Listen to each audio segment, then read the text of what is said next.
السلام علیکم ورحمۃ اللہ وبرکاتہ۔ نحمدہ ونصلی علی رسولہ الکریم، اما بعد، فاعوذ باللہ من الشیطان الرجیم، بسم اللہ الرحمن الرحیم۔ انسان کا سب سے بڑا اور بہترین عمل معاف کرنا اور بھول جانا ہے۔ ہجرت کے بعد جب سارا عرب اور یہودی ان مٹھی بھر مسلمانوں کے جانی دشمن ہو گئے اور مسلمانوں کو فنا کے گھاٹ اتار دینے کا عزم کر لیا، تو اللہ تعالیٰ نے مسلمانوں کو یہ اجازت دی کہ جو لوگ تم سے جنگ کی ابتدا کریں ان سے تم بھی لڑو۔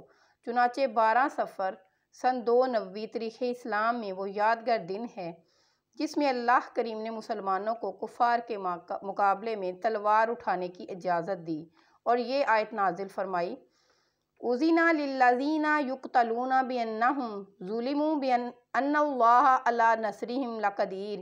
جس سے لڑائی کی جاتی ہے ان کو بھی اب لڑنے کی اجازت دی ہے کیونکہ وہ مسلمان مظلوم ہیں اور اللہ کی مدد پر یقیناً قادر ہے۔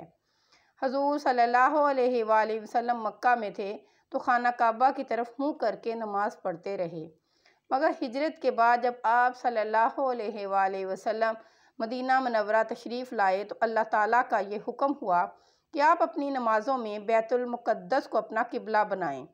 چنانچہ آپ صلی اللہ علیہ وآلہ وسلم 16 یا 17 مہینے تک بیت المقدس کی طرف رخ کر کے نماز پڑھتے رہے، مگر آپ کے دل کی تمنا یہی تھی کہ کعبہ ہی کو قبلہ بنایا جائے۔ آپ اکثر آسمان کی طرف چہرہ اٹھا اٹھا کر اس کے لیے وحی الہی کا انتظار فرماتے رہے، یہاں تک کہ ایک دن اللہ تعالیٰ نے اپنے حبیب صلی اللہ علیہ وآلہ وسلم کی قلبی آرزو پوری فرمانے کے لیے قرآن کی یہ آیت نازل فرما دی: قَدْ نَرَىٰ تُقَلُّبَ وَجْهِكَ فِي السَّمَاءِ فَلَنُوَلِّيَنَّكَ قِبْلَةً تَرْضَاهَا فَوَلِّ وَجْهَكَ شَطْرَ الْمَسْجِدِ الْحَرَامِ۔ ہم دیکھ رہے ہیں بار بار آپ کا آسمان کی طرف منہ کرنا، تو ہم ضرور آپ کو پھیر دیں گے اس قبلہ کی طرف جس میں آپ کی خوشی ہے، تو ابھی آپ پھیر دیجئے اپنا چہرہ مسجد حرام کی طرف۔ حضور صلی اللہ علیہ وآلہ وسلم قبیلہ بنی سلمہ کی مسجد میں نماز ظہر پڑھ رہے تھے کہ حالت نماز میں وحی نازل ہوئی اور نماز ہی میں آپ نے بیت المقدس کی طرف منہ کر کے بیت المقدس سے مڑ کر خانہ کعبہ کی طرف منہ کر لیا، اور تمام مقتدیوں نے بھی آپ کی پیروی کی۔ اس مسجد کو جہاں یہ واقعہ پیش آیا مسجد القبلتین کہتے ہیں، اور آج بھی یہ تاریخی مسجد زیارت گاہ خاص و عام ہے جو شہر مدینہ سے تقریباً 2 کلومیٹر دور شمال مغرب میں واقع ہے۔ اس قبلہ بدلنے کو تحویل کعبہ کہتے ہیں۔ تحویل کعبہ سے یہودیوں کو بڑی سخت تکلیف پہنچی۔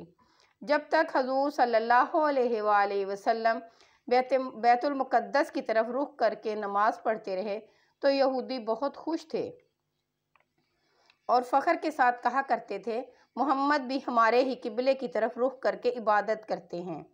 مگر جب قبلہ بدل گیا تو یہودی اس قدر ناراض ہوئے اور کہنے لگے کہ محمد صلی اللہ علیہ وآلہ وسلم ہر بات میں ہم لوگوں کی مخالفت کرتے ہیں، اس لیے انہوں نے ہماری مخالفت میں ایسا کیا ہے۔